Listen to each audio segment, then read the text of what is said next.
Hello, my dear friends. Welcome back to TalkieCast. It is your friend Tony here with you again.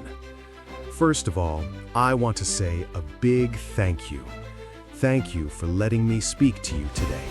Thank you for practicing your English with us. I know learning a language is a journey.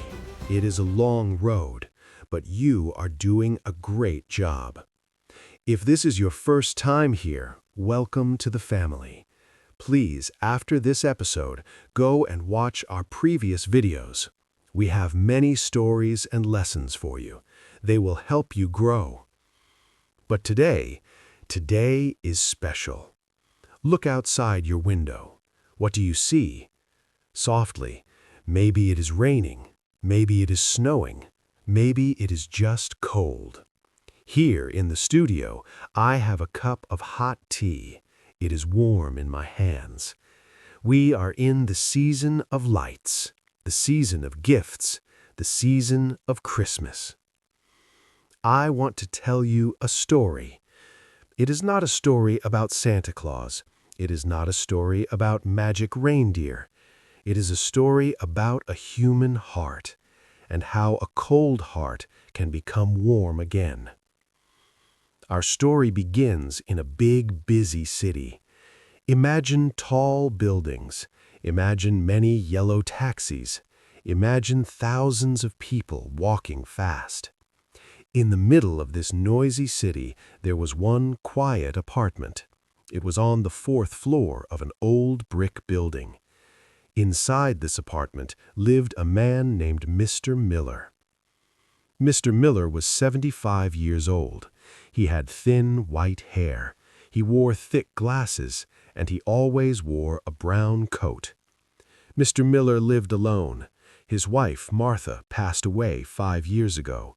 Since that day, his apartment was very silent. Every morning, Mr. Miller woke up at 7 a.m.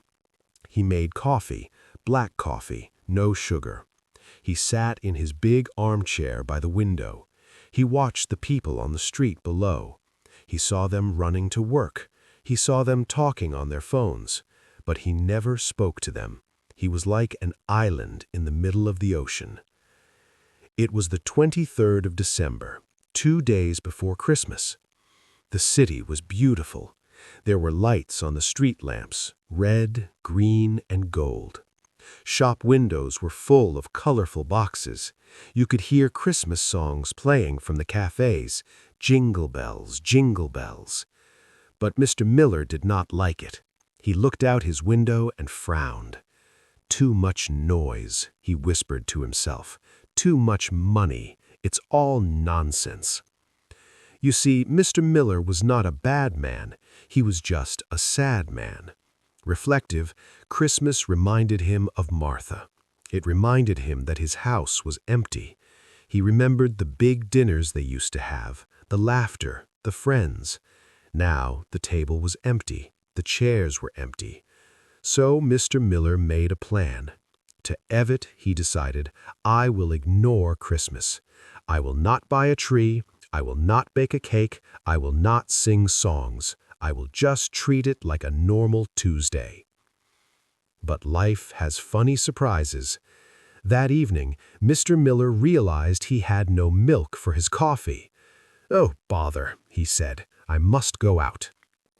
He put on his heavy brown coat. He put on his gray scarf. He put on his old hat.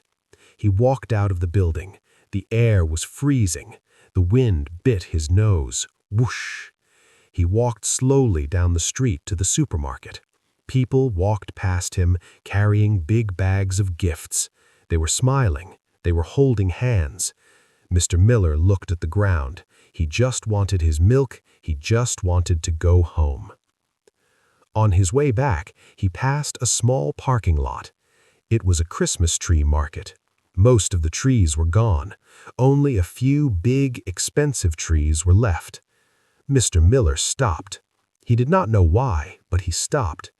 He looked into the dark corner of the lot. Softly, there, lying in the mud, was a tiny tree. It was not a beautiful tree. It was short. It was crooked. It had some brown needles. It looked lonely, just like him. A young man, the seller, walked over to Mr. Miller. "We're closing up, sir," the young man said. "Do you want a tree?" "No," said Mr. Miller quickly. "I do not celebrate." But his eyes went back to the little broken tree in the mud. Hesitant. "What about that one?" Mr. Miller pointed with his cane. "That ugly one in the corner." The young man laughed. "Oh, that's trash. Nobody wants it. It's too small. I'm going to throw it away." Something happened in Mr. Miller's chest. He felt a strange pain. He looked at the tree. "Nobody wants it," he thought. "It's trash." He looked at the young man. "I will take it," Mr. Miller said. "You will?" asked the seller. "But it's broken." "It needs a home," Mr. Miller said. "How much?" "For that one? Take it for free," said the seller. "Merry Christmas." Mr. Miller picked up the little tree. It was light. It smelled of pine and cold earth. He held it close to his brown coat. He had his milk in one hand and a broken tree in the other. He walked back to his quiet apartment building. He did not know it yet, but this little tree was going to change everything. Hello, lovely listeners. This is Victoria. It is wonderful to be here with you. Thank you, Tony, for that beautiful start to the story. And thank you to all of you for listening. If you are just joining us, please relax. Take a deep breath. We are practicing English together, but we are also sharing a moment of peace. So, let us go back to Mr. Miller. He was standing on the street with his milk and the little broken tree. He walked into the lobby of his building. The lobby was cold. The lights were dim and yellow. His shoes made a click-clack sound on the hard floor. He walked to the elevator. He pressed the button. Nothing happened. "Out of order again," he muttered. Mr. Miller lived on the 4th floor. That is a long climb for an old man. He held the tree in his right arm. He held the milk in his left hand. Step, step, step. He breathed heavily. "Why did I take this tree?" he asked himself. "I am a foolish old man." Finally, he reached his door, number 4B. He searched for his keys in his pocket. Jingle, jingle. He opened the door and stepped inside. The atmosphere was silent. The apartment was exactly how he left it. Quiet, dark, perfectly clean. But now there was a new smell. The smell of the forest, the smell of pine needles. Mr. Miller put the milk in the kitchen. Then he took the little tree to the living room. He looked around. Where should he put it? He cleared some newspapers off a small wooden table by the window. He placed the tree on the table. He found an old glass jar and filled it with water for the tree. He sat down in his armchair and looked at it. The tree looked very small in the big room. It leaned a little bit to the left. It had a bald spot on one side where there were no branches. Softly, it looked pathetic. "Well," Mr. Miller said to the tree, "you fit in here perfectly. We're both a little bit broken." He drank his coffee, but he could not stop looking at the tree. It looked too sad. It needed something. Remembering, "I said no decorations," Mr. Miller whispered. "But maybe just one, just so it doesn't look so lonely?" He stood up slowly. His knees cracked. He walked to the hallway closet. The closet was full of old coats and boxes. He looked up at the top shelf. Visual. There it was, an old cardboard box. Written on the side in red marker was "Christmas, Martha." Mr. Miller stared at the writing.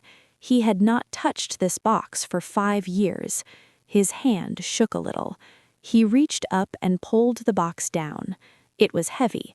He blew the dust off the top. Pfft. Walking back, he carried the box to the living room and put it on the floor next to the tree. Anticipation. He sat on the floor, like a child. He slowly opened the lid of the box.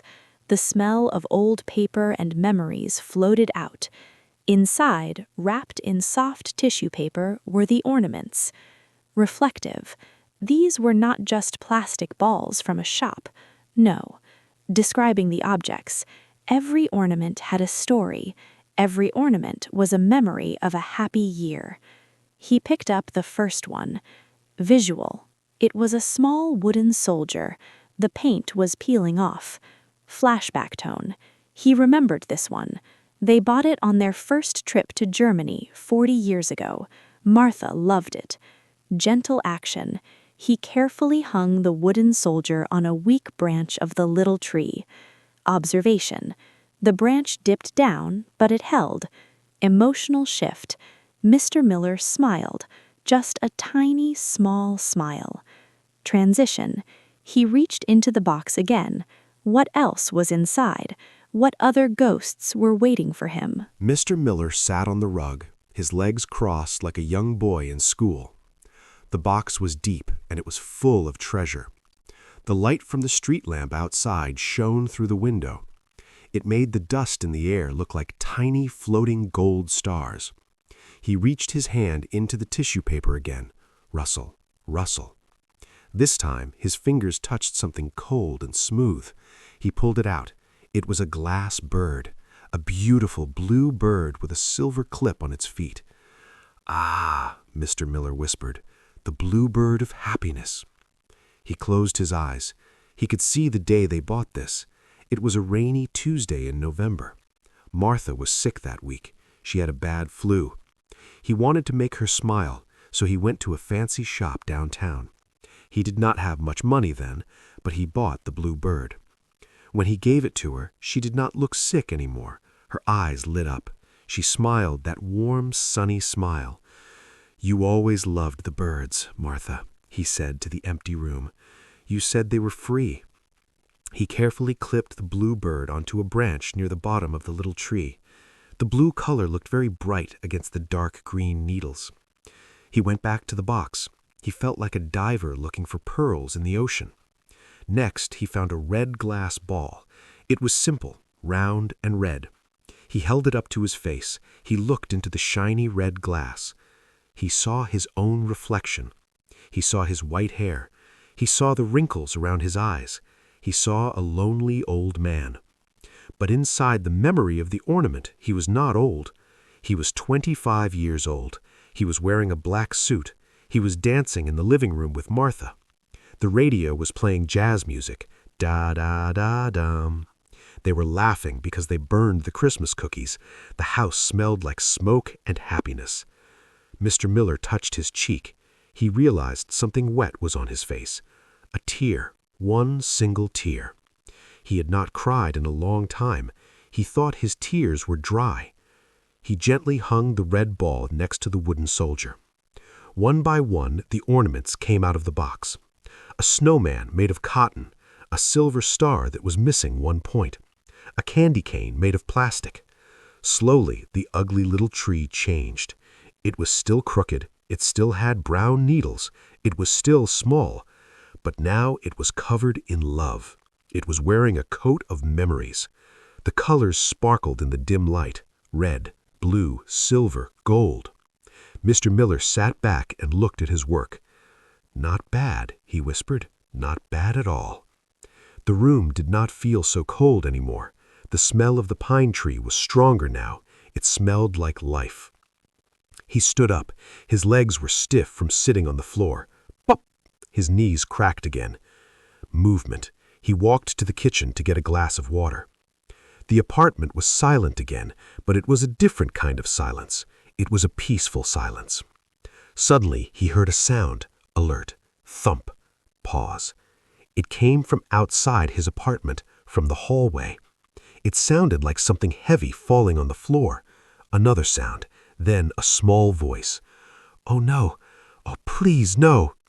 Mr. Miller's habit. Usually, Mr. Miller ignored his neighbors. Defensive. He did not want to talk. He did not want to know them. Inner conflict. He stood in his kitchen. He held his glass of water. Decision. He could stay inside. He could close the door and go back to his tree. The change. But he looked at the bluebird on the tree, the bluebird of happiness. Martha would open the door. Martha always helped everyone. Action. Mr. Miller put down his water. Movement. He walked slowly to his front door. Hesitation. He put his hand on the metal handle. It was cold. Suspense. He took a deep breath and he opened the door. Scene reveal. The hallway was bright. There, on the floor, in front of the elevator, was a young woman. Descriptive. She looked very tired. She was wearing a big winter coat. The problem. And on the floor, all around her, were groceries. Detail. A bag had broken. Oranges were rolling down the hall. A carton of milk was on its side. The specific detail. And standing next to her, looking very scared, was a little boy, maybe 5 years old. Reaction. The woman looked up and saw Mr. Miller. Her eyes were wide. Dialogue. Woman. "I am so sorry," she said quickly. "I am so sorry to disturb you. The bag just broke." Mr. Miller's state. Mr. Miller stood in his doorway. He was wearing his old slippers. Inner thought. He looked at the oranges. He looked at the scared little boy. The choice. He could have 2 choices. Go back in or step out. Action. Mr. Miller stepped out into the hallway. Mr. Miller stood in the hallway, looking down at the mess. Orange spheres were everywhere, like little suns on the gray carpet. Slowly, very slowly, Mr. Miller bent down. His back hurt a little. His knees complained. Crack! The young woman looked worried. "Oh, please, sir, do not trouble yourself," she said anxiously. "I can do it. You go back inside where it is warm." Mr. Miller did not listen. He reached out his hand. He picked up a large, bright orange. It felt cold and bumpy in his old hand. He held it out to the little boy. "Here," Mr. Miller said. His voice was rusty, like a door that is never opened. "Hold this." The little boy peeked out from behind his mother's coat. He had big brown eyes. He looked at Mr. Miller. Then he looked at the orange. A small hand reached out. The boy took the orange. "Thank you," he whispered. The mother was on her knees, putting milk and boxes back into the ripped bag. "This bag is useless," she sighed. She looked very tired. She had dark circles under her eyes. Mr. Miller looked at her. He saw something familiar. He saw exhaustion. He remembered Martha used to look like that when she worked double shifts at the hospital. "Wait here," Mr. Miller said. Confused, the woman looked up. "Excuse me?" "I have a bag," he said. "A strong bag. Wait here." He turned around and walked back into his apartment. His heart was beating a little faster. He was talking to people. He was helping. He went to his kitchen drawer. He pulled out a sturdy canvas bag. Returning, he walked back to the door. Observation. The woman and the boy were standing near his door now. And then Mr. Miller noticed something. The little boy was not looking at him. He was looking past him. The boy was looking into Mr. Miller's living room. He was looking at the little, ugly tree with the shiny ornaments. The boy's mouth was open in a perfect O shape. "Mommy," the boy whispered, loud enough to hear. "Look!" The mother looked too. She saw the tree on the table. She saw the peeling wooden soldier. She saw the red glass ball. The light from the street lamp made the tree glow softly in the dark room. "Oh," the woman said softly, "it is beautiful." Mr. Miller froze. Beautiful? His broken tree? His trash tree? He felt shy. He wanted to close the door. But then, he looked at the boy's face. The boy was smiling. "Mr. Miller, it is just an old tree," he grumbled. "It is small," said the boy. "Like me." Mr. Miller blinked. A small smile appeared under his mustache. "Yes," Mr. Miller said. "It is small, but it is strong." He handed the canvas bag to the woman. "Here, use this." "Thank you so much," the woman said. She started putting the groceries into the new bag. "I am Sarah, by the way," she said, "and this is Leo. We moved into apartment 4C last week. Mr. Miller hesitated. I am Mr. Miller, he said formally. Then he paused. Arthur. My name is Arthur. Surprise. He had not said his first name to anyone in 5 years. Invitation. The big step. Sarah finished packing the bag. She stood up. Observation. Mr. Miller saw that she was shivering. The hallway was drafty. Inner conflict. His mind said, say goodnight, close the door. Heart's voice. But his heart looked at the blue bird on the tree, the blue bird of happiness. Spoken words. Do you... Mr. Miller started, his voice cracked. He cleared his throat. Ahem. Do you want to see the soldier closer? He asked Leo. Yes, please. Mr. Miller looked at Sarah. I have some hot tea, and maybe some biscuits, if you have time? Sarah looked surprised, but then her shoulders relaxed. She smiled, a real, tired, grateful smile. We would love that, Arthur, she said. We would love that very much. Mr. Miller stepped back. He opened his door wide. For the first time in 5 years, guests walked into apartment 4B. Sarah and Leo walked inside. The apartment did not feel empty anymore. It felt like a beginning.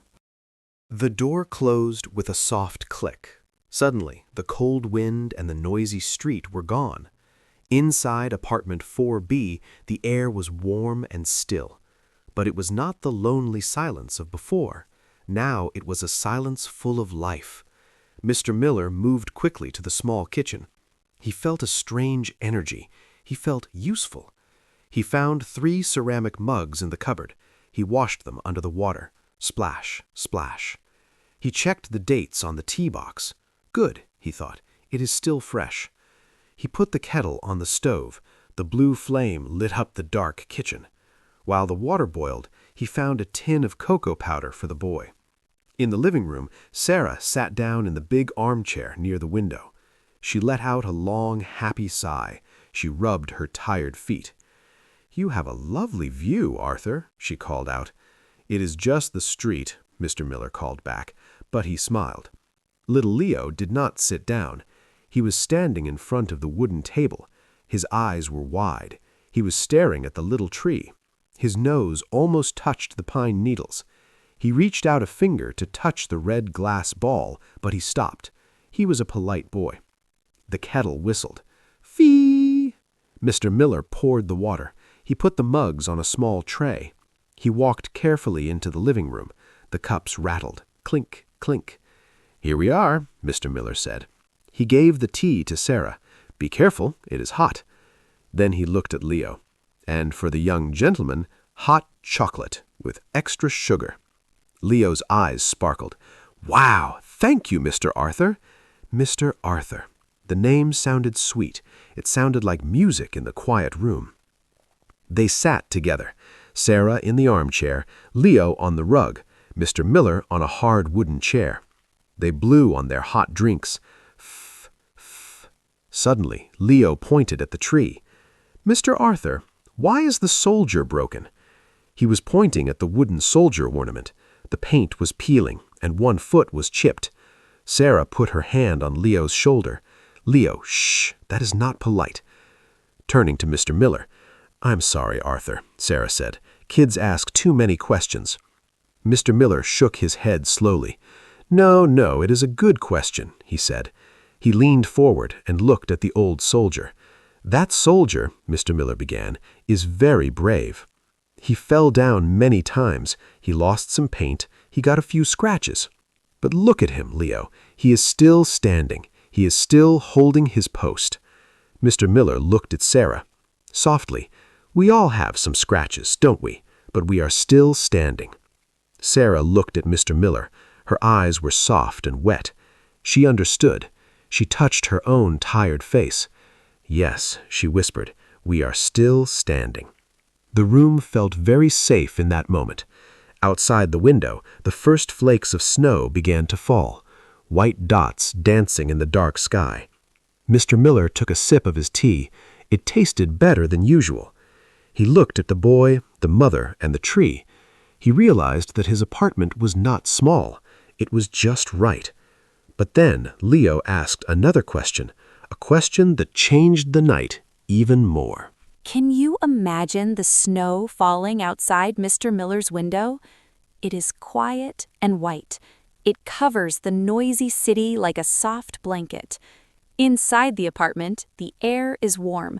Let us go back to that moment. Little Leo was drinking his hot chocolate. He had a mustache of chocolate on his lip. He put down his mug. Clink! He looked at the little tree again. He looked at the bottom. He looked at the middle. Then he looked at the very top. He tilted his head to the side, like a little puppy. "Mr. Arthur," Leo asked, "something is missing." Mr. Miller looked at the tree. "Missing? What do you mean?" Leo's logic. Leo stood up and pointed a small finger at the top branch. "The hat," Leo said. "The tree has no hat. It has no star. It is naked at the top." Mr. Miller looked. The boy was right. The top branch was empty. It stuck up into the air, looking sharp and lonely. Mr. Miller cleared his throat. "Ah, yes, the star," he said quietly. I broke the star many years ago. It was made of glass. It fell. So no star this year." Sarah smiled gently. She put her teacup on the table. "Well," she said, "we cannot buy a star now. The shops are closed." Leo jumped up. "We can make one. We can make a star." Mr. Miller laughed a dry, short laugh.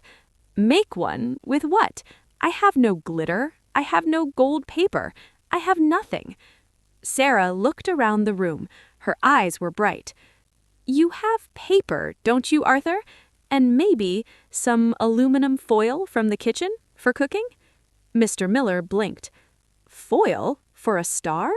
It sounded silly. It sounded messy. But then he saw Leo's face. Leo was waiting. His eyes were full of hope. The decision. Mr. Miller sighed. But it was a good sigh. "Okay," he said. "Let me check the kitchen." Mr. Miller stood up. He walked to the kitchen. Searching, he opened the drawer under the sink. Squeak!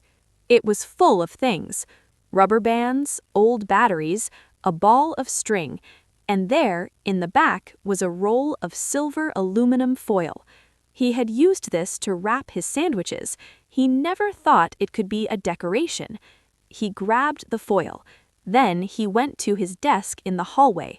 Searching more, he found a pair of scissors. Snip, snip. He tested them. They were sharp. Finding cardboard. He needed something strong for the middle. He found an old cereal box in the recycling bin. Triumph. "This will work," he whispered. Returning to the room, he walked back into the living room. "I have the supplies," he announced. Leo clapped his hands. "Yay, silver star!" Setting the stage, Mr. Miller sat down on the rug. Yes, on the floor. It was hard for his old bones, but he didn't care. Teamwork. Sarah sat on one side, Leo sat on the other. They formed a small circle. The process. Mr. Miller cut the cardboard. Crunch, crunch, crunch. The scissors bit through the box. Shape. He cut out a shape. It had 5 points. It was not perfect. One point was a little crooked. "It looks a bit like a starfish," Mr. Miller chuckled. "It is beautiful," Leo said seriously. "Now the shiny part," Sarah said. Action. Mr. Miller tore a big piece of foil. Reep! The sound was loud and metallic. Instruction. "Here, Leo," Sarah said. "You wrap it. Cover the cardboard." Leo took the silver sheet. He crinkled it. Crinkle, crinkle. Descriptive. He pressed the foil around the cardboard star. He squeezed it tight with his small, warm hands. Result. The star became shiny. It was bumpy. It was textured. It caught the light from the lamp and sparkled like a diamond in the rough. conversation during the work. While they worked, the room became quiet again, but it was a comfortable quiet. "Arthur," Sarah asked softly, did she like making things?" Mr. Miller stopped his hands. He looked at the silver star. "Martha?" he said. His voice was soft. "No, she was terrible at making things." Laughter. He laughed, a real laugh. "Once she tried to knit me a scarf. One end was very wide and one end was very thin. It looked like a snake that ate a melon." Reaction. Sarah laughed. Leo giggled because the adults were laughing. Nostalgia. "But," Mr. Miller added, "she wore it anyway. She said it was unique." Connection. He looked at the bumpy silver star in Leo's hands. "She would love this star. She would say it is unique." Completion. Leo held up the star. Visual. It was thick and shiny. It looked heavy. "It is ready, Mr. Arthur." Mr. Miller looked at it. To a stranger, it was just trash and foil. Emotional truth. But to Mr. Miller, it was the most beautiful thing in the world, because they made it together. Problem. "Okay," Sarah said, "but how do we put it on top? The tree is on the table. It is too high for Leo." Mr. Miller's realization. He looked at the boy. Then he looked at the tree. The physical challenge. He was old. His back was not strong. Determination. But tonight he felt strong. Tonight he was not just Mr. Miller, the lonely neighbor. Action. He stood up slowly. He brushed the foil pieces off his trousers. The offer. He walked over to Leo. Dialogue. "Come here, young man," Mr. Miller said. Action. He bent down and opened his arms. Up we go. The lift. Mr. Miller lifted Leo up. Sensory. The boy was heavier than he looked, but Mr. Miller held him tight. The moment. Leo reached out with the silver star. Focus. His tongue was sticking out. He was concentrating very hard. Placement. He placed the star on the very top branch. Adjustment. It wobbled a little, then it stayed. Success. "There," Leo shouted. Descent. Mr. Miller put the boy down. Phew! He was out of breath, but he was smiling. The view. They all stepped back to look. Visual description. The little tree stood on the wooden table. It had peeling ornaments, it had a bald spot, and now it had a bumpy, crinkled silver star made of trash. Atmosphere. But in the warm light of the apartment, with the snow falling outside, it looked like a king. Emotional closing of the scene. Mr. Miller felt a warmth in his chest. It was not the tea. It was not the heating. Realization. It was the ice melting around his heart. Transition. Just as they were admiring the tree, a sudden sound came from the window. Tap, tap, tap. Suspense. Someone or something was at the window on the 4th floor. Mystery. Sarah looked scared. "What is that?" she whispered. Mr. Miller's bravery. Mr. Miller walked to the window. Who could be there on a snowy night like this? Mr. Miller walked slowly to the window. Tap, tap, tap. The sound was clear against the glass. Sarah held Leo's hand. Mr. Miller felt a little nervous. He reached out his hand to the curtains. Swish. He pulled the curtains back. He looked out into the snowy night. At first, he saw nothing, just the white snowflakes falling in the dark. But then, he looked down at the windowsill. There, shivering in the cold, was a bird. It was not a scary monster. It was a small, round bird. It was a bright red cardinal, like a drop of blood on the white snow. "Oh," Mr. Miller breathed out. Turning to the others, "It is just a visitor," he said to Sarah and Leo. "A small red visitor." Leo ran to the window. He stood on his tiptoes. "A bird," Leo whispered. "He is frozen, Mr. Arthur." The bird looked at them with tiny black eyes. It puffed up its feathers to stay warm. Mr. Miller's heart remembered the bread from his dinner. "Wait," he said. He went to the kitchen again. He found a slice of stale bread. He crumbled it into small pieces in his hand. Returning, he went back to the window. "Stay back a little," he told Leo. "We do not want to scare him." Very gently, Mr. Miller unlocked the window. Click. He pushed the glass up. Creak. A blast of cold air came into the warm room. Whoosh. The bird did not fly away. It was too tired. Mr. Miller put the breadcrumbs on the outside ledge right in front of the bird. He closed the window quickly. They watched. The bird hopped forward. Hop. Hop. It started to eat the bread, fast, hungry. "He was hungry," Sarah said softly. "Poor little thing." Mr. Miller watched the red bird eating in the snow. "Everyone needs a Christmas dinner," he said, "even the small ones." He looked at the little tree with the silver star, then at the bird, then at the boy. Tonight was a night for the small and the hungry. They moved back to the warm living room. The excitement was over. Now the room felt sleepy and cozy. Sarah looked at the walls. There were no photos, no pictures, just clean, empty paint. "Arthur," she asked gently, "you have lived here a long time." Mr. Miller sat down in his chair. 40 years, he said. "Martha and I moved here when we were young. We wanted to fill this house with children." His hands looked at his hands. "But God had other plans.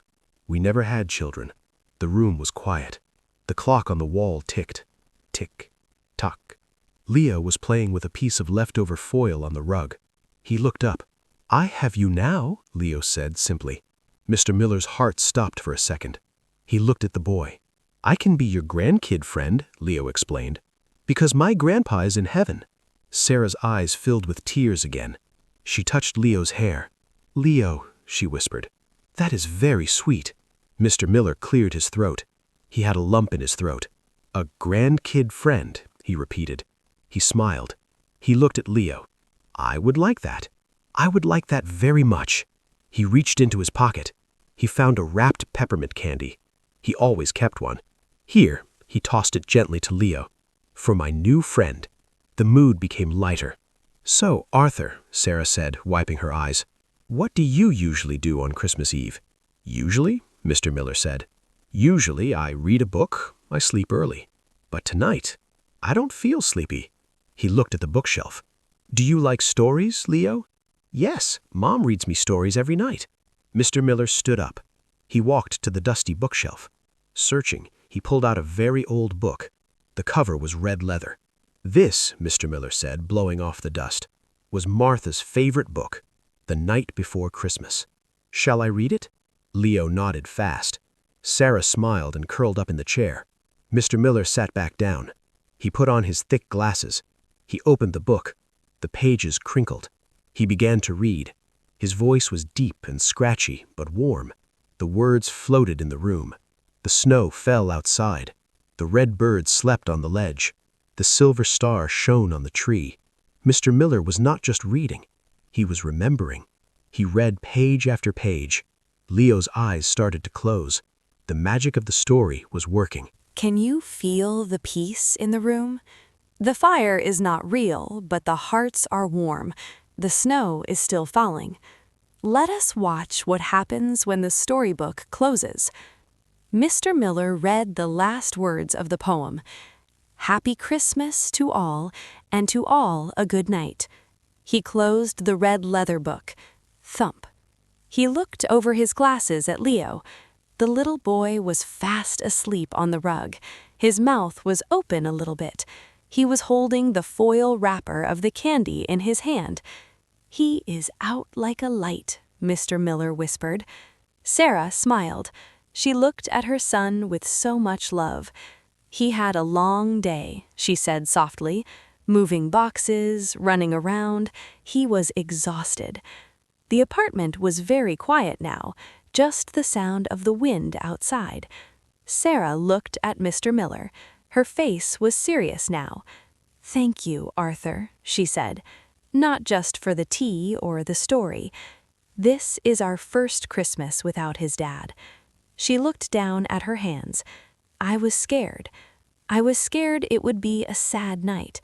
I was scared we would be alone in a new building." She looked up. "But you saved us." Mr. Miller felt his face get hot. Him? Save someone? He was just a grumpy old man who wanted milk. No, no, he waved his hand. Just a bit of foil and an old book. No, Sarah shook her head. You opened your door. That is everything. You opened your door. Mr. Miller looked at the little tree. He looked at the wooden soldier standing brave. He looked at the silver star shining on top. I think, he started slowly, I think you saved me, Sarah. Confession. I was going to sleep early. I was going to be a sour old man. But this little guy and his star, he woke me up. Sarah stood up quietly. Her knees popped softly. She walked over to the sleeping boy. Come on, little bear, she whispered. She lifted Leo up. He was heavy, a dead weight of sleep. Leo mumbled something in his dream. More chocolate. Amusement, Mr. Riller chuckled. Sarah held Leo in her arms. She looked at Mr. Miller. We should go. He needs his bed. Mr. Miller stood up. He walked them to the door. The hallway was still bright and empty. Sarah stepped out. She turned around. Merry Christmas, Arthur.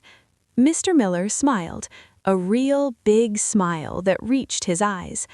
Merry Christmas, Sarah. Merry Christmas, Leo. Just before she left, Sarah stopped. Oh, I almost forgot. She shifted Leo to one shoulder. She reached into her pocket. She pulled out a small folded piece of paper. It was a drawing. This is what Leo drew in the car today. He wanted to give it to a friend, but we didn't know anyone. She handed the paper to Mr. Miller. I think he wants you to have it. Mr. Miller took the paper. His fingers were trembling a little. Good night, Sarah whispered. She walked down the hall to apartment 4C. She opened her door and went inside. Mr. Miller was alone in the hallway again. He stepped back into his apartment and closed the door. Click. He stood under the hall light. He unfolded the paper. Crinkle. It was a child's drawing, drawn with crayons. It showed a tall stick figure with glasses. That was him. And a small stick figure. That was Leo. They were holding hands. And above them was a big, messy yellow star. At the bottom, in messy letters, it said, Friend, Friend. Mr. Miller looked at the drawing. He pressed the paper to his chest, right over his heart. The empty hole in his chest, the hole that was there for 5 years, felt a little bit smaller tonight. He walked into the living room.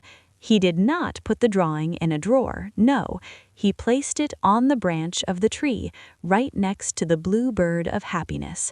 It was the best ornament of all. He looked at the clock. It was almost midnight. Christmas Day was here. Usually, he would turn off the lights and go to bed in the dark. But tonight, he went to the window. He looked out at the snow. Merry Christmas, Martha, he whispered to the sky. And for the first time, he felt like she heard him and she was smiling. Mr. Miller turned off the main light. Click. But the lamp near the tree stayed on. He wanted the silver star to shine all night. He sat in his armchair. He pulled a blanket over his legs. He did not go to his bed. He wanted to sleep here, next to the tree, next to the memory of the laughter. He closed his eyes. The wind blew outside. Whoosh. But inside, Mr. Miller was dreaming of hot chocolate, red birds, and a new friend named Leo. The night was dark, but the morning was coming, and for Mr. Miller, the morning looked brighter than it had in a very long time. The sun is coming up over the city. The sky is a bright, cold blue. The snow from last night has stopped. Now, everything is white. The roofs are white. The cars are white. The streets are white. It looks like the whole world has been cleaned. It is a fresh start. Inside apartment 4B, the light hit Mr. Miller's face. He blinked his eyes open. Blink, blink. He was not in his bed. He was in his armchair. "Ouch," he whispered. His neck was stiff. His back was stiff.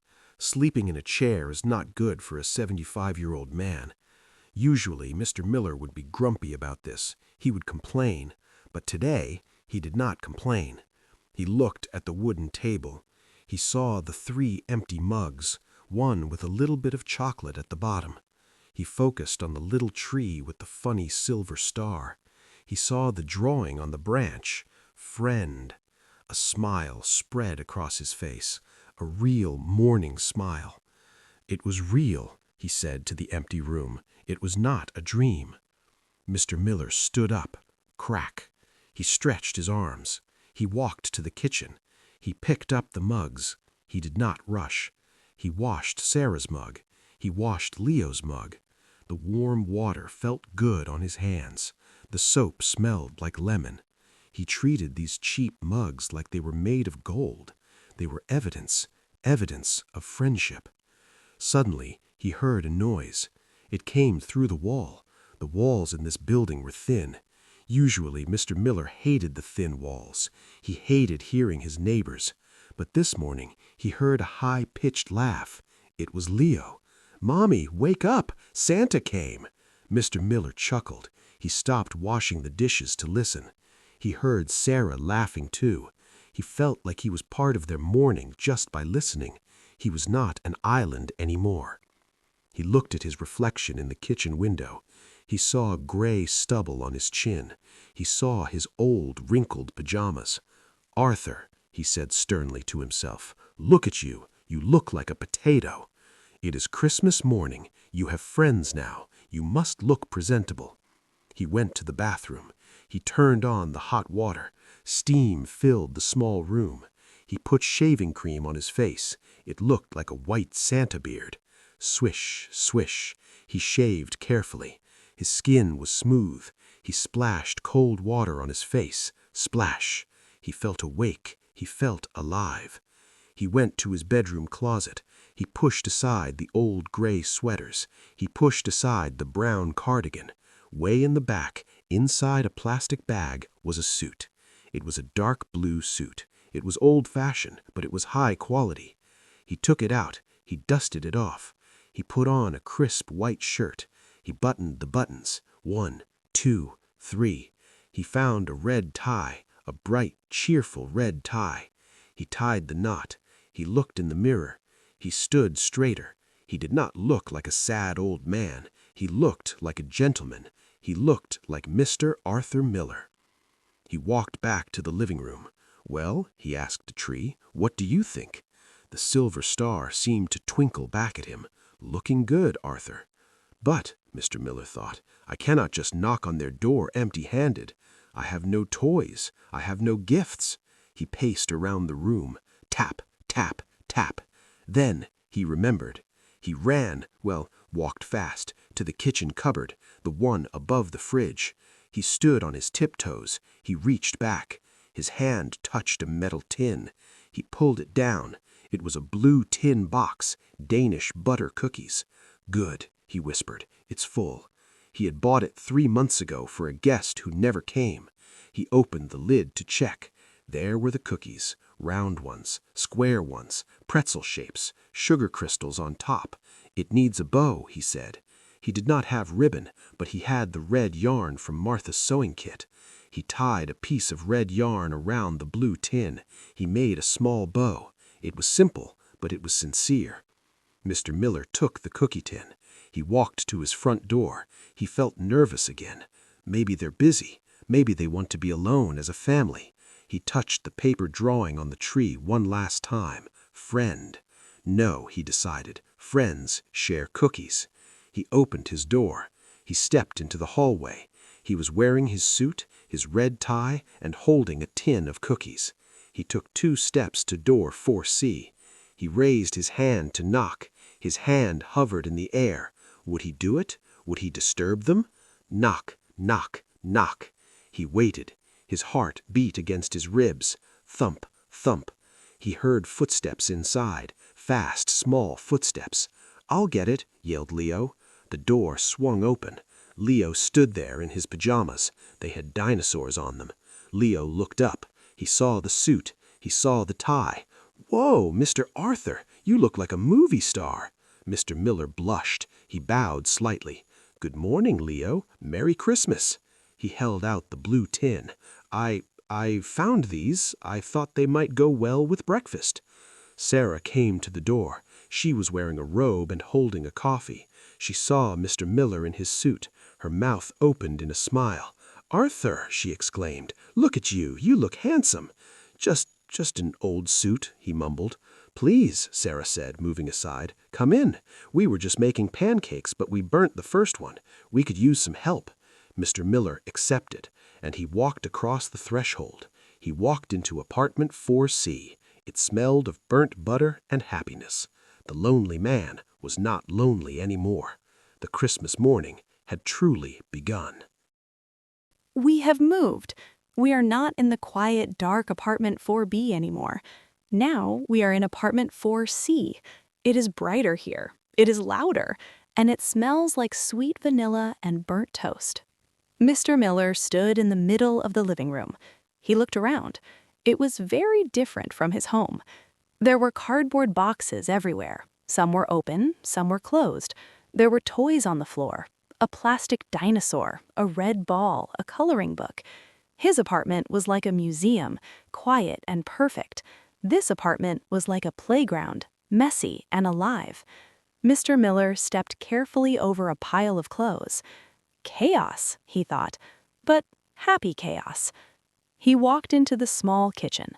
Sarah was standing by the stove. She was holding a spatula. She looked a little stressed. Her hair was messy. There was flour on her nose. Sizzle, hiss. The problem. Smoke was coming from the frying pan. "Oh dear," Sarah laughed nervously. "I am not a good cook, Arthur. I am a nurse. I can fix a broken arm, but I cannot flip a pancake." She pointed to a plate. There were 3 black, burnt pancakes. They looked like charcoal. Mr. Miller smiled. He unbuttoned his suit jacket. He placed the tin of cookies on the counter. "May I?" he asked politely. "Please," Sarah said. "Save us." Mr. Miller washed his hands quickly. Splash, splash. He took the spatula from Sarah. He looked at the pan. "Too hot," he said. He turned the knob on the stove. The flame went down. Technique. He put a little piece of butter in the pan. Sizzle. It melted into a golden pool. Batter. He poured the batter. A perfect circle. He waited. He watched for the bubbles. "You must wait for the bubbles to pop," he told Leo, who was watching with big eyes. Flip. He turned the pancake over. It was golden brown. Perfect. "Wow!" Leo clapped. "Magic!" For the next 20 minutes, the kitchen was a factory of breakfast. Clatter, sizzle, clink. Teamwork. Mr. Miller made the pancakes. Sarah cut the fruit, bananas and strawberries. Leo set the table. Leo's action. Leo put the forks on the table, but he put them on the wrong side. Correction. Mr. Miller saw it. He did not correct him. He just smiled. Inner thought. It does not matter, he thought. Perfection does not matter today. The feast. Finally, they sat down. The table was small and round. It was covered in a plastic tablecloth. In the middle was a tower of golden pancakes, a bowl of fruit, and the blue tin of cookies. "Can we eat the cookies first?" Leo asked. He was eyeing the blue tin. Parenting.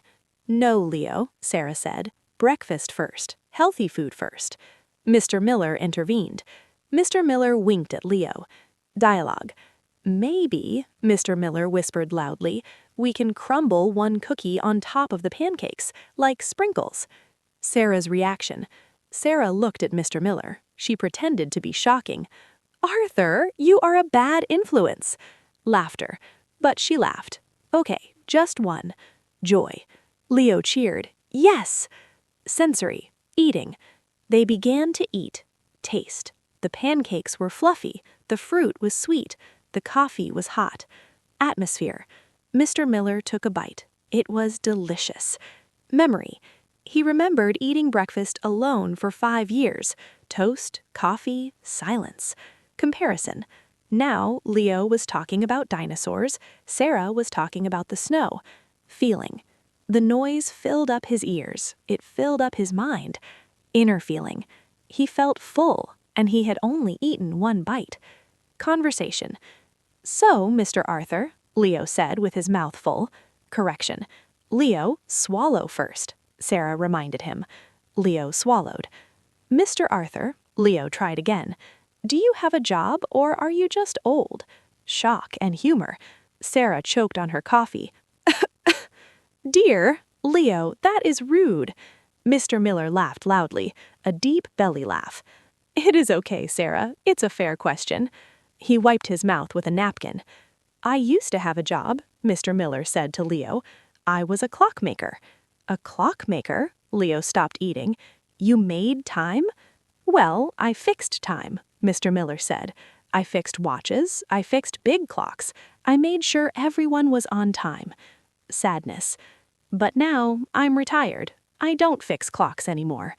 Leo's idea. "Maybe you can fix my robot," Leo shouted. His arm fell off. Engagement. Mr. Miller's eyes lit up. "A broken robot? I have very small screwdrivers. I think I can help." Sarah watched them talking. Emotion. She saw how Mr. Miller looked at Leo. She saw the kindness in his face. Gratitude. She reached across the table and touched Mr. Miller's hand. His hand was wrinkled and cold. Her hand was warm and young. Dialogue. "We are so lucky to have you as a neighbor, Arthur." Mr. Miller's emotion. He looked down at his plate. He blinked fast to stop the tears. Dialogue. "No," he said huskily. "I'm the lucky one." Transition. They finished eating. The plates were empty. The stomachs were full. After meal vibe. They sat back in their chairs. Atmosphere. The sun was shining brighter through the window now. Next step. "Well," Sarah said, standing up, "now comes the hard part." Question. Mr. Miller looked up. "Dishes?" Sarah's smile. "No," she grinned. "Unpacking. We have 50 boxes to open." The offer. Mr. Miller stood up too. He buttoned his jacket. Dialogue. "I have strong hands," he lied. His hands were a bit arthritic, but he felt strong. "And I have a pocket knife to cut the tape." Team spirit. "Let's get to work." Closing the scene. And so the morning continued. Visual. Not with silence, but with the sound of ripping tape, moving boxes, and laughter. Symbolism. Mr. Miller was not just a guest anymore. He was part of the crew. He was part of the family. Are you enjoying the story? I hope so. We are in apartment 4C. It is Christmas Day. There are boxes everywhere. There's laughter. And now it is time for some repairs. The breakfast was finished. The table was cleared. Mr. Miller was sitting on the sofa, but he was not relaxing. He had his sleeves rolled up. He was holding a small silver tool in his hand. In front of him, on the coffee table, lay the patient. It was a plastic robot. It was red and blue, but its left arm was broken off. Leo was kneeling on the rug. He was watching Mr. Miller closely. He did not blink. "Is he going to live, Dr. Arthur?" Leo asked seriously. Mr. Miller adjusted his glasses. He looked very professional. "It is a difficult surgery, Nurse Leo," he said, "but I think we can save him." Mr. Miller used his pocket knife. Click. He opened a tiny screw on the robot's back. His hands were old, but they were steady. These were the hands of a clockmaker. He remembered his workshop. He remembered the smell of oil and metal. He missed it. But doing this, fixing this cheap plastic toy, felt just as important. "You see, Leo," Mr. Miller explained softly, "everything has a mechanism, a heart. If you understand how the pieces fit, you can fix anything." "Even people?" Leo asked. Mr. Miller stopped turning the screw. He looked at the boy. "People are harder," he said. "People do not have screws. But yes, kindness helps fix people." Mr. Miller connected the plastic arm. He tightened the screw. Twist, twist. He tested a button on the robot's chest. Beep, boop, vrr. He pushed a button on the robot's chest. Beep, boop, vrr. Leo screamed with joy. "He's alive! You did it!" He hugged Mr. Miller, a tight, small hug around his neck. Mr. Miller smelled shampoo and chocolate on the boy. He patted Leo's back awkwardly. Then he hugged him back. Sarah was unpacking books on the other side of the room. She stopped to watch them. She felt a lump in her throat. "You are a magician, Arthur," she said. "Just mechanics," Mr. Miller smiled. "Just simple mechanics."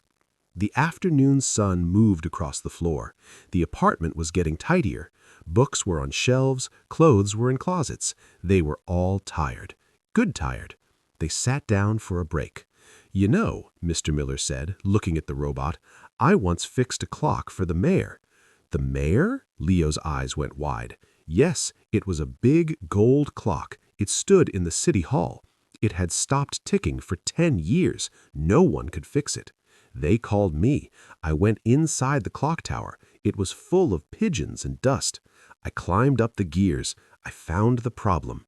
It was a small penny. Someone dropped a penny inside the gears." Leo giggled. "Just a penny?" "Just a penny," Mr. Miller nodded. "Sometimes big problems have small causes. You just need to look closely." Suddenly, there was a knock at Sarah's door. Knock, knock. They all looked up. "We don't know anyone else," Sarah said. "Who could it be?" Sarah stood up. She walked to the door and opened it. Standing there was an old woman. She had gray, curly hair and a colorful shawl. It was Mrs. Higgins from apartment 4D, the neighbor on the other side. Mrs. Higgins was known for being curious and loud. "Merry Christmas," she boomed. "I heard laughing. I haven't heard laughing on this floor since 1990. She looked inside. She saw the boxes. She saw Mr. Miller in his suit. "Arthur Miller?" she gasped. "Is that you?" Mr. Miller stood up. He felt shy. "Hello, Mrs. Higgins. Merry Christmas." "Well, I'll be," she said. "I thought you were a statue. You never come out." Sarah smiled warmly.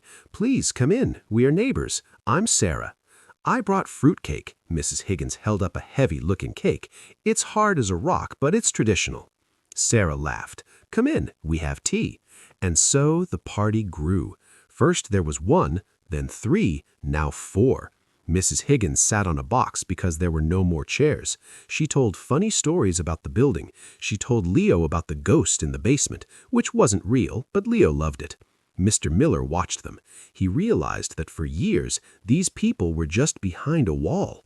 He wasted so much time being alone, but he was not wasting time today. The sun began to set. The sky turned purple and orange outside the window. The room was full of shadows, but it felt bright with friendship. Mr. Miller looked at his watch, his fixed watch. He didn't want the day to end, but there was one more surprise left in this Christmas day. The sun has gone down now. The sky outside is a deep, dark blue. Inside the apartment, the electric lights are on. They glow like warm yellow islands in the night. Let us go back to the circle of friends. The fruitcake was eaten. Well, mostly eaten. Mrs. Higgins was right. It was very hard. Leo used a piece to build a wall for his robot. Laughter filled the room. It was that special time in the evening when you are tired but happy, when you do not want to move. Mrs. Higgins clapped her hands. Clap, clap.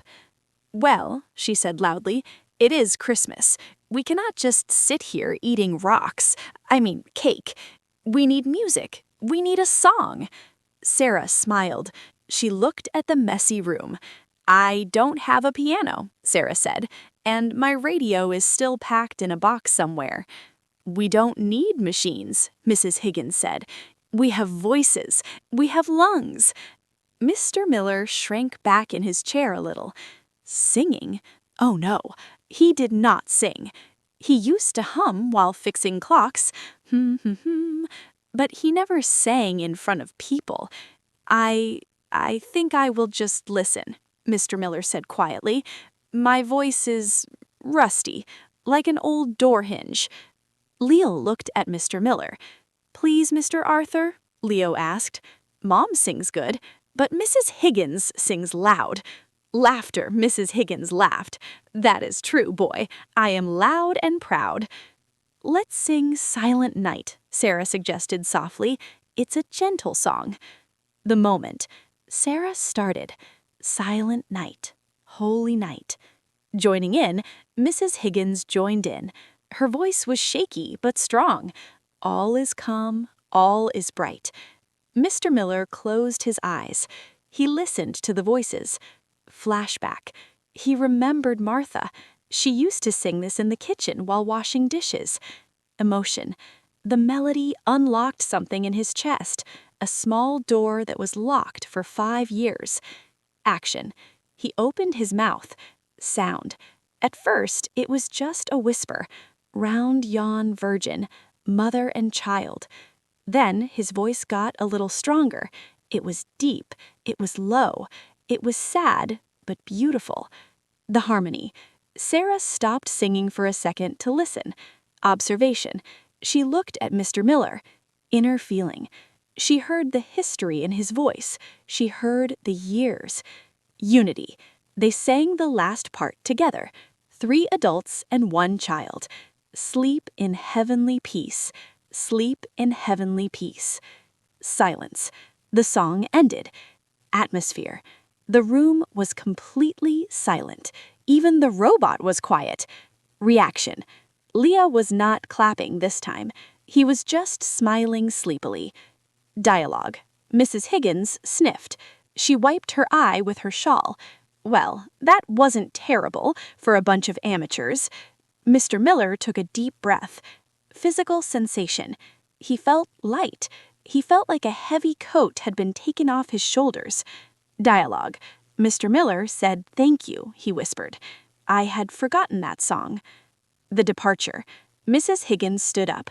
Her knees cracked louder than Mr. Miller's. Pop. Dialogue. Mrs. Higgins said, "All right, show is over. This old lady needs her beauty sleep. Farewell." She patted Leo on the head. "Good night, little mechanic." To Sarah, "Good night, Sarah. Welcome to the building." To Mr. Miller, "And Arthur, don't be a stranger. My door is 4D. I make better cookies than fruitcake." Action. She left the apartment. The energy settled down. Mr. Miller's turn. He looked at his watch. Time. It was late, very late for him. Dialogue. "I must go too," he said. "It has been a very long day." Sarah's gratitude. Sarah walked him to the door. Action. She hugged him. It was a quick, warm hug. Dialogue. "Thank you for the cookies, Arthur, and for the robot, and for being here." Leo's goodbye. Leo ran over. He wrapped his arms around Mr. Miller's legs. Dialogue. "Bye-bye, Grandpa friend." Reaction. Mr. Miller patted the boy's hair. Dialogue. "Good night, Leo. Sleep well." The hallway night. Mr. Miller stepped out into the hallway. Visual. Sarah waved and closed the door. Click. Solitude. He was alone in the hall again. Comparison. Yesterday, this hallway felt cold. It felt endless. Realization. Tonight, it felt like a bridge between friends. Action. He walked to his door, number 4B. Key. He put his key in the lock. Jingle. He turned it. Returning home. He stepped inside his apartment. Atmosphere. It was quiet. Visual. The street lamp cast a blue light on the floor. Focus. But there, on the table, the little tree was waiting. Detail. The silver foil star was shining. The friend drawing was on the branch. Inner thought. Mr. Miller did not feel the empty feeling tonight. Action. He walked to the tree. Dialogue. "We had a good day," he told the tree. "We had a very good day." Routine. He took off his suit jacket. He hung it up carefully. Reflection. He felt tired. His bones ached. Positive spin. But it was a good tired. The kind of tired you feel after working hard at something you love. Preparation for bed. He got ready for bed. The bedroom. He walked into his bedroom. Action. He sat on the edge of the bed. Looking at the nightstand. There was a photo of Martha on the nightstand. Dialogue. "Merry Christmas, my love," he whispered to the photo. Confession. "You were right. You are always right. People are good." Closing the scene. He lay down. He pulled the blankets up to his chin. Sound. The city outside was quiet. The cars had stopped running. Thought process. Mr. Miller closed his eyes. Future. He was not thinking about the past. He was thinking about tomorrow. Anticipation. Tomorrow, he would show Leo his collection of old watches. Tomorrow, he would tell Sarah about the best coffee shop in the neighborhood. Final thought. Tomorrow was not just another day. It was a new chapter. And with a smile on his face, the clockmaker fell asleep. We have traveled through Christmas Day. Now the calendar has turned. It is December 31st, New Year's Eve, the last day of the year, the day of goodbyes and hellos. How do you celebrate this night? With a big party or with quiet hope?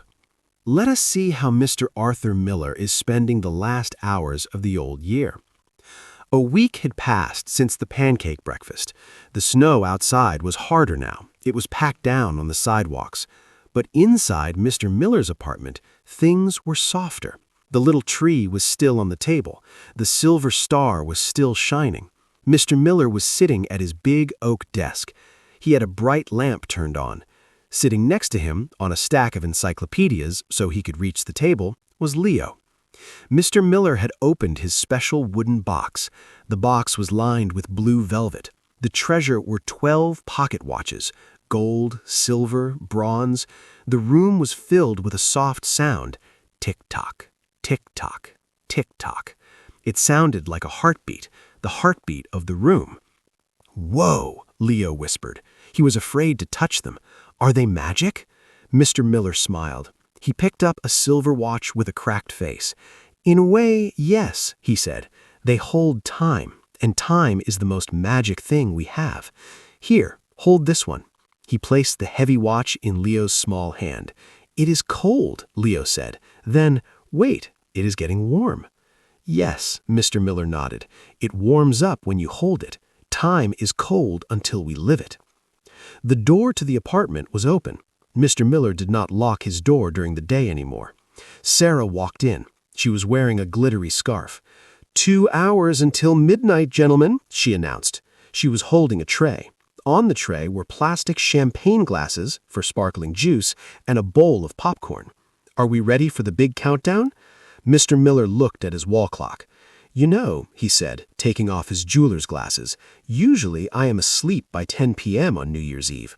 I did not like the noise, the fireworks, the shouting." Leo looked shocked. "You sleep through the fireworks? That is illegal." Mr. Miller laughed. "I suppose it is, Leo." Mr. Miller stood up. He walked to the window. The city was alive. He could see lights flashing in the tall buildings downtown. He thought about last New Year's Eve. He sat in this same chair. He drank a glass of water. He looked at the calendar and felt afraid. Afraid of another year of silence. Afraid of getting older alone. Tonight, he looked at the lights. He realized he was 1 year older. His back hurt a little more, but he felt younger. He felt beginner, like a student on the first day of school. Suddenly, a loud voice came from the hallway. Bang, bang, bang. Someone hitting a pot with a spoon. Entrance. Mrs. Higgins marched into the room. She was wearing a purple hat with feathers. She looked like a festive bird. "Wake up, people. The year is dying. Let's send it out with a bang." She hit the pot again. Clang.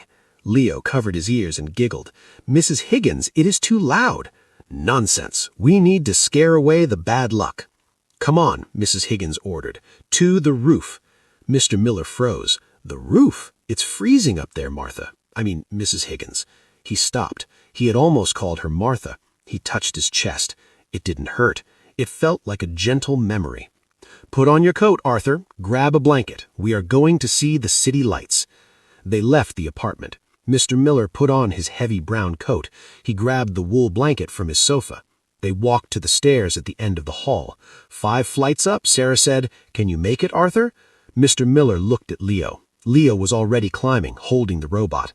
"I've climbed mountains," Mr. Miller joked. "Well, small hills. I can climb some stairs." Step, step, step. Their footsteps echoed in the stairwell. Mr. Miller breathed hard. "Ha! Ha!" Sarah walked next to him. She did not hold his arm, but she stayed close, just in case. Mrs. Higgins was at the front, still banging her pot softly. Ting, ting. They reached the top door. It was heavy metal. Mrs. Higgins pushed it open. Creak. The wind hit them. Whoosh. It was biting cold, but it was fresh. They stepped out onto the flat roof. Mr. Miller gasped. The whole city was spread out below them. It looked like a sea of diamonds. Yellow windows, red taillights of cars, blinking radio towers. Mr. Miller felt very small, but also very big. "I can see the whole world," Leo shouted into the wind. They found a dry spot near a chimney. Mr. Miller spread out the wool blanket. "Come here," he said. Sarah sat on one side, Mrs. Higgins sat on a crate, Leo sat in the middle. Mr. Miller wrapped the wool around Sarah and Leo. The wool was scratchy but warm. 10 minutes to midnight, Sarah said, checking her phone. They watched the sky. It was dark and waiting. "So, Arthur," Mrs. Higgins shouted over the wind, "what is your resolution? What are you going to do this year?" Mr. Miller thought. He usually resolved to save money or clean the closet. He looked at Leo, who was pointing at an airplane. He looked at Sarah, who looked tired but peaceful. He looked at Mrs. Higgins, the crazy purple bird.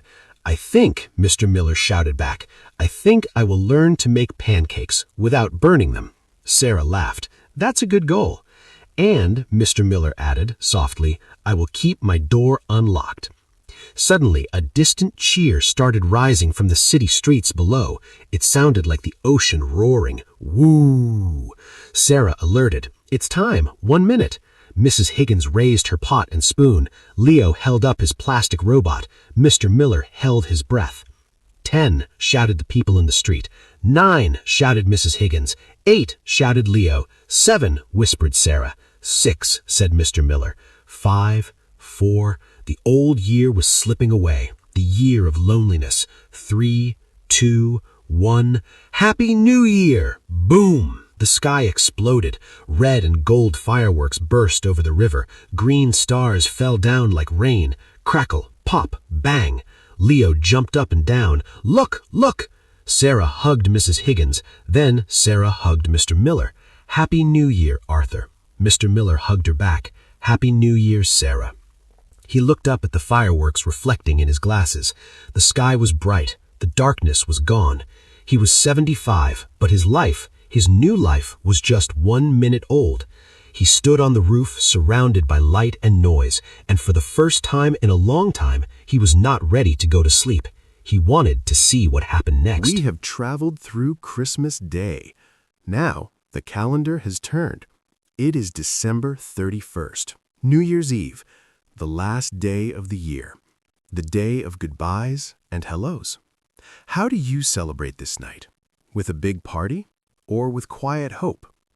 Let us see how Mr. Arthur Miller is spending the last hours of the old year. A week had passed since the pancake breakfast. The snow outside was harder now. It was packed down on the sidewalks. But inside Mr. Miller's apartment, things were softer. The little tree was still on the table. The silver star was still shining. Mr. Miller was sitting at his big oak desk. He had a bright lamp turned on. Sitting next to him, on a stack of encyclopedias so he could reach the table, was Leo. Mr. Miller had opened his special wooden box. The box was lined with blue velvet. Inside were 12 pocket watches, gold, silver, bronze. The room was filled with a soft sound. Tick-tock, tick-tock. It sounded like a heartbeat, the heartbeat of the room. "Whoa," Leo whispered. He was afraid to touch them. "Are they magic?" Mr. Miller smiled. He picked up a silver watch with a cracked face. "In a way, yes," he said. "They hold time, and time is the most magic thing we have. Here, hold this one." He placed the heavy watch in Leo's small hand. "It is cold," Leo said. Then, "Wait, it is getting warm." "Yes," Mr. Miller nodded. "It warms up when you hold it. Time is cold until we live it." The door to the apartment was open. Mr. Miller did not lock his door during the day anymore. Sarah walked in. She was wearing a glittery scarf. 2 hours until midnight, gentlemen," she announced. She was holding a tray. On the tray were plastic champagne glasses for sparkling juice and a bowl of popcorn. "Are we ready for the big countdown?" Mr. Miller looked at his wall clock. "You know," he said, taking off his jeweler's glasses, "usually I am asleep by 10 p.m. on New Year's Eve. I did not like the noise, the fireworks, the shouting." Leo looked shocked. "You sleep? Through the fireworks? That is illegal." Mr. Miller laughed. "I suppose it is, Leo." A reflective moment. Mr. Miller stood up. He walked to the window. The city was alive. He could see lights flashing in the tall buildings downtown. He thought about last New Year's Eve. He sat in this same chair. He drank a glass of water. He looked at the calendar and felt afraid. Afraid of another year of silence. Afraid of getting older alone. Tonight, he looked at the lights. He realized he was 1 year older. His back hurt a little more, but he felt younger. He felt beginner, like a student on the first day of school. Suddenly, a loud voice came from the hallway. Bang, bang, bang. Mrs. Higgins marched into the room. She was wearing a purple hat with feathers. She looked like a festive bird. "Wake up, people. The year is dying. Let us send it out with a bang." She hit the pot again. Clang. Leo covered his ears and giggled. "Mrs. Higgins, it is too loud." "Nonsense. We need to scare away the bad luck." "Come on," Mrs. Higgins ordered. "To the roof." Mr. Miller froze. "The roof? It is freezing up there, Martha. I mean, Mrs. Higgins." He stopped. He had almost called her Martha. He touched his chest. It didn't hurt. It felt like a gentle memory. "Put on your coat, Arthur. Grab a blanket. We're going to see the city lights." They left the apartment. Mr. Miller put on his heavy brown coat. He grabbed the wool blanket from his sofa. They walked to the stairs at the end of the hall. 5 flights up, Sarah said. "Can you make it, Arthur?" Determination. Mr. Miller looked at Leo. Leo was already climbing, holding the robot. "I have climbed mountains," Mr. Miller joked. "Well, small hills. I can climb some stairs." Step, step, step. Their footsteps echoed in the stairwell. Mr. Miller breathed hard. Ha, ha. Support. Sarah walked next to him. She did not hold his arm, but she stayed close, just in case. Mrs. Higgins was at the front, still banging her pot softly. Ting, ting. They reached the top door. It was heavy metal. Mrs. Higgins pushed it open. Creak. The wind hit them. Whoosh. It was biting cold, but it was fresh. They stepped out onto the flat roof. Mr. Miller gasped. The whole city was spread out below them. It looked like a sea of diamonds. Yellow windows, red taillights of cars, blinking radio towers. Mr. Miller felt very small, but also very big. "I can see the whole world," Leo shouted into the wind. Setting up. They found a dry spot near a chimney. Mr. Miller spread out the wool blanket. "Come here," he said. Sarah sat on one side. Mrs. Higgins sat on a crate. Leo sat in the middle. Mr. Miller wrapped the blanket around Sarah and Leo. The wool was scratchy, but warm. 10 minutes to midnight, Sarah said, checking her phone. Conversation on the roof. They watched the sky. It was dark and waiting. "So, Arthur," Mrs. Higgins shouted over the wind, "what is your resolution? What are you going to do this year?" Mr. Miller thought. He usually resolved to save money or clean the closet, a new idea. He looked at Leo, who was pointing at an airplane. He looked at Sarah, who looked tired but peaceful. He looked at Mrs. Higgins, the crazy purple bird. "I think," Mr. Miller shouted back, "I think I will learn to make pancakes without burning them." Sarah laughed. "That is a good goal." "And," Mr. Miller added softly, "I will keep my door unlocked." The countdown began.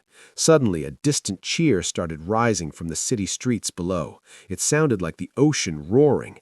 "Woo!" "It is time," Sarah said. 1 minute. Action. Mrs. Higgins raised her pot and spoon. Leo held up his plastic robot. Mr. Miller held his breath. 10, shouted the people in the street. 9, shouted Mrs. Higgins. 8, shouted Leo. 7, whispered Sarah. 6, said Mr. Miller, feeling the time. 5, 4, the old year was slipping away, the year of loneliness. 3, 2, 1, Happy New Year! Boom! The sky exploded. Red and gold fireworks burst over the river. Green stars fell down like rain. Crackle, pop, bang. Leo jumped up and down. "Look, look!" Sarah hugged Mrs. Higgins. Then Sarah hugged Mr. Miller. "Happy New Year, Arthur." Mr. Miller hugged her back. "Happy New Year, Sarah." He looked up at the fireworks reflecting in his glasses. The sky was bright. The darkness was gone. He thought he was 75, but his life, his new life, was just 1 minute old. He stood on the roof, surrounded by light and noise, and for the first time in a long time, he was not ready to go to sleep. He wanted to see what happened next. The fireworks are finished. The confetti is swept away. January has arrived. Usually, January is a gray month. The holidays are over, the decorations go back in boxes, the world feels a little bit colder. But let us look inside apartment 4B. Is it gray? Is it cold? Let us see. Time moved forward. January turned into February. Mr. Miller developed a new routine. Before, his calendar was empty. Now, his calendar had colorful circles on it. Every Tuesday at 6 p.m. was circled in red, Taco Tuesday. It was Tuesday evening. Mr. Miller was in Sarah's apartment, 4C. The room smelled like cumin and grilled peppers. Sarah was cooking, and not burning anything this time. Mrs. Higgins was there too. She brought her own hot sauce. She said it could wake up the dead. Leo was sitting on the floor with Mr. Miller. "Mr. Arthur, how does a watch know what time it is?" Mr. Miller's patience. Mr. Miller held his taco carefully so the lettuce did not fall out. "It doesn't know, Leo. It only counts. It counts every second. Tick, tick, tick. It is like us. We just count the moments, and we hope the moments are good. But life is not always tacos and laughter. February was a very harsh month. The wind was icy. The problem? One morning, Mr. Miller did not come out for his coffee. Sarah knocked on his door. Knock, knock. No answer. She knocked again. "Arthur?" She had a spare key now. Mr. Miller gave it to her just in case. She opened the door. The atmosphere was dark. The curtains were closed. She found Mr. Miller in his bed. He was shivering. His face was gray. He was coughing weakly. Cough, cough. It was a bad flu.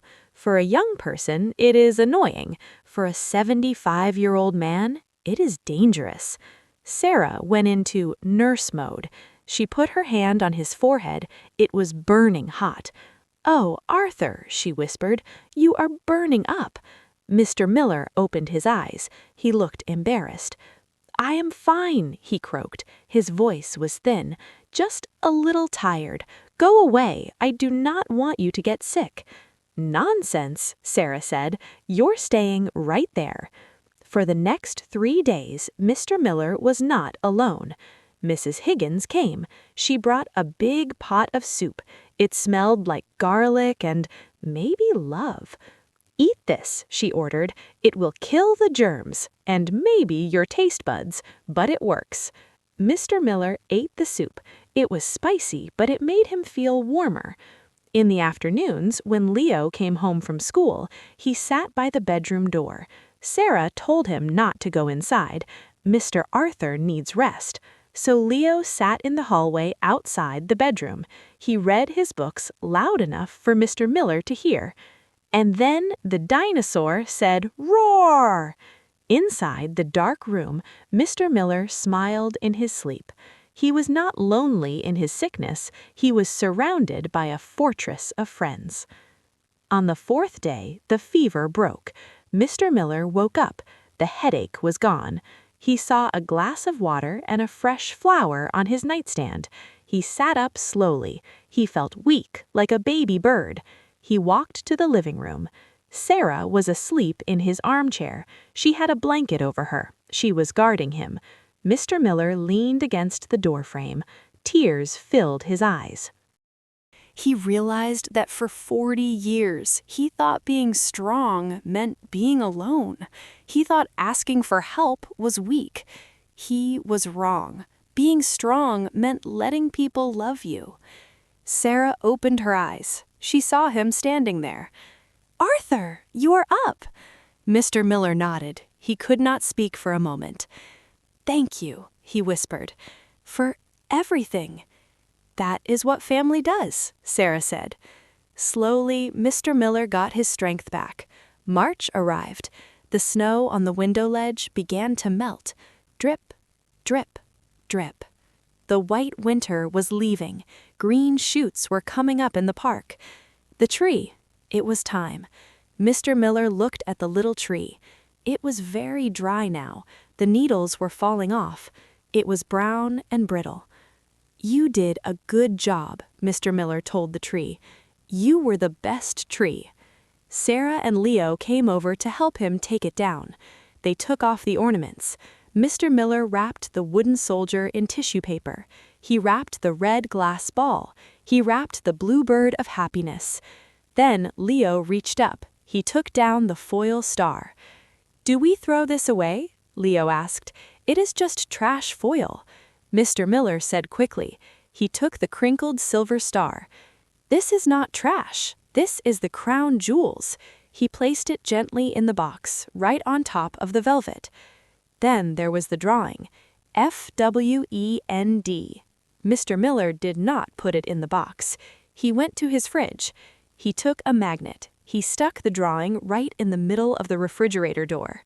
Every time he went to get milk, he would see it. Inner thought. Christmas was over. The tree was gone. But the feeling, the warmth, was staying. Mr. Miller looked out the window. The sun was brighter now. "Spring is coming," he said. "And I think," he added, with a twinkle in his eye, "I think I need to buy a bigger table for more guests." The long winter of Mr. Miller's life was finally, truly over. But every story must have an ending, so a new story can begin. Let us join Tony for one last time. We have reached the end of our long journey together. We started in a cold, dark street in December. We walked through the snow. We climbed the stairs. And now we are standing in the warm light of spring. Mr. Miller's story is finished for us today, but his life continues. Somewhere in that big city right now, he is probably drinking coffee with Sarah. He is probably fixing a toy for Leo.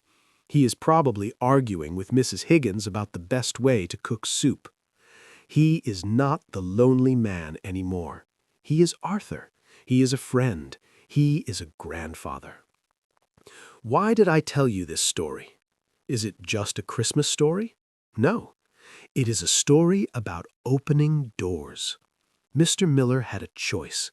He could stay safe inside his quiet apartment, alone, perfect, empty. Or he could open the door. Opening the door is scary. The cold wind comes in, the noise comes in, the mess comes in. But love comes in too, and friendship, and life. You, my dear listener, are doing the same thing. By learning English, you are opening a door. It's scary sometimes. You make mistakes. You feel silly. You feel like your tree is broken and ugly. But remember Mr. Miller's tree. It was crooked. It had missing needles. It had a star made of trash. But it was the most beautiful tree in the world. Why? Because it was real, and because he didn't give up on it. Your English does not need to be perfect.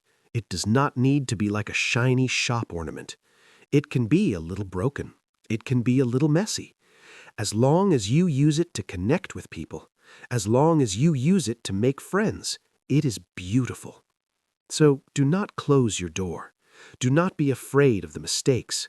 Speak, listen, share your stories, just like Arthur shared his cookies. I want to say a special thank you to Victoria for her beautiful voice and her kindness in telling this story with me. And to you, thank you. Thank you for spending these hours with us. Thank you for letting us into your ears and your hearts. Remember, we have many other stories on this channel. Please stay with us. Subscribe if you want to hear more. We are building a family here, just like in apartment 4B. The winter is over. The spring is here. Wherever you are in the world, whether it is morning or night, whether you are alone or with friends, I wish you warmth. I wish you courage, and I wish you an open door. This has been Tony and the whole Talkie Cast family. Take care of yourselves and take care of each other. Goodbye for now. If you liked this episode, don't forget to like, comment, and subscribe to TalkieCast.